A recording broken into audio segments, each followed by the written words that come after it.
മാറിയ ലോകക്രമം. ഒരു കാലത്ത് യുദ്ധങ്ങൾ, രാജ്യങ്ങൾ അന്നത്തെ ടെക്നോളജിയിൽ നിർമ്മിച്ച ആയുധങ്ങൾ വെച്ച് പരസ്പരം പോരാടിയ ഒരു കാലഘട്ടമുണ്ടായിരുന്നു. ഒന്നാം ലോകമഹായുദ്ധം, രണ്ടാം ലോകമഹായുദ്ധം. ഈ സമയങ്ങളിൽ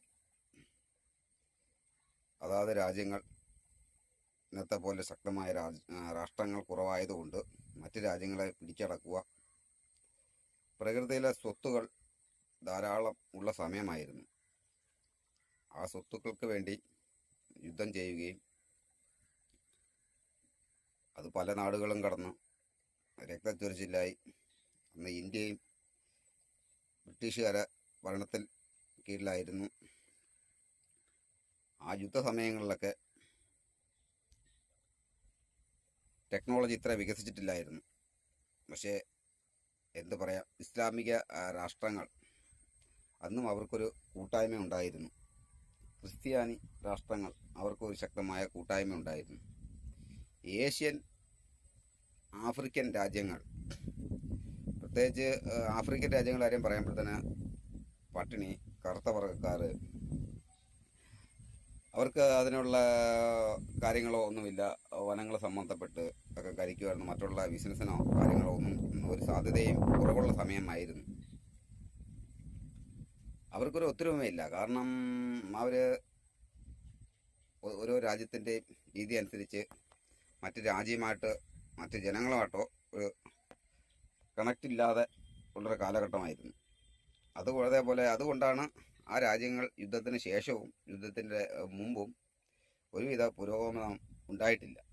അതേപോലെ തന്നെയാണ് ഏഷ്യൻ രാജ്യങ്ങൾ. ഇവിടെയും പല മതത്തിൻ്റെ പേരിലായതുകൊണ്ടാണ് കറക്റ്റായിട്ട് ഇപ്പോഴും അത് ചേരാത്തത്. ഇസ്ലാമിക രാഷ്ട്രങ്ങൾ, മുസ്ലിം രാഷ്ട്രങ്ങൾ അവരതെല്ലാം നിലവിൽ ലോകരാജ്യങ്ങളിൽ എല്ലാം പടർന്നു നിൽക്കുന്നതും പോരാത്തതിന് അതൊരു മതമായി, അതിനും മതത്തിൻ്റെതായ പ്രശ്നങ്ങളുണ്ടെങ്കിലും പൊതുവെ അവരറിയപ്പെടുന്ന അങ്ങനെ ആയതുകൊണ്ട് അവർക്ക് ഉയർച്ച ഉണ്ടാകുന്നുണ്ട്. ഏഷ്യൻ രാജ്യങ്ങളിൽ ഹിന്ദുമതം, ബുദ്ധമതം, അങ്ങനെ എണ്ണിയാൽ തീരാത്ത ഗോത്ര മതങ്ങളൊക്കെ ഉണ്ടായതുകൊണ്ട് ഇത് ഒന്നിക്കത്തില്ല. ഇപ്പം ടെക്നോളജി വികസനം കൊണ്ടും രാജ്യത്തിന് എല്ലാവർക്കും പ്രത്യേകിച്ച് മത്സരങ്ങളൊക്കെ ആയി വരുന്ന ഈ കാലഘട്ടത്തിൽ ബ്രിക്സ് എന്ന് പറഞ്ഞൊരു സംഘടനയിലൂടെ ഇപ്പോൾ ഇന്ത്യ, ബ്രസീൽ, റഷ്യ, ചൈന അങ്ങനെ ശക്തികൾ ഒന്നിക്കാൻ പോവുകയാണ്. അത് എത്ര കണ്ട് വിജയിക്കുമെന്ന് നമുക്ക് പറയാൻ കഴിയത്തില്ല. കാരണം അന്ന് ഏഷ്യ ശക്തമായിരുന്നെന്നും ഏഷ്യയിലെ ജപ്പാൻ കാണിച്ചൊരു തെറ്റിലൂടെയാണ് ഈ ലോകക്രമം കംപ്ലീറ്റ് മാറിയത്. അവർ പേൾ ഹാർബർ എന്ന് പറഞ്ഞ് അമേരിക്ക ആക്രമിച്ചില്ലായിരുന്നെങ്കിൽ അമേരിക്ക ഇത്ര ശക്തമായി ഇതിൽ വരികയില്ലായിരുന്നു. അതിനുശേഷം ലോകക്രമത്തിൽ അമേരിക്ക ശക്തമായ രാഷ്ട്രമായി മാറുകയും അതിൻ്റെ പൂർണ്ണ ഉത്തരവാദിത്തം ജപ്പാൻ എന്ന രാജ്യത്തിന് മാത്രമാണ്. ജർമ്മനി അന്ന് ടെക്നിക്കൽ പരമായിട്ട് നല്ല രീതിയിലുണ്ടായിരുന്നു.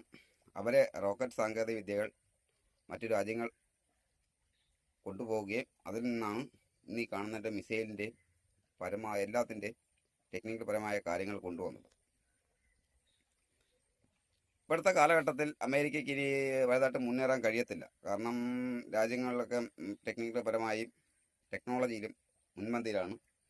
ഏത് സമയം യുദ്ധം ഉണ്ടാവാം.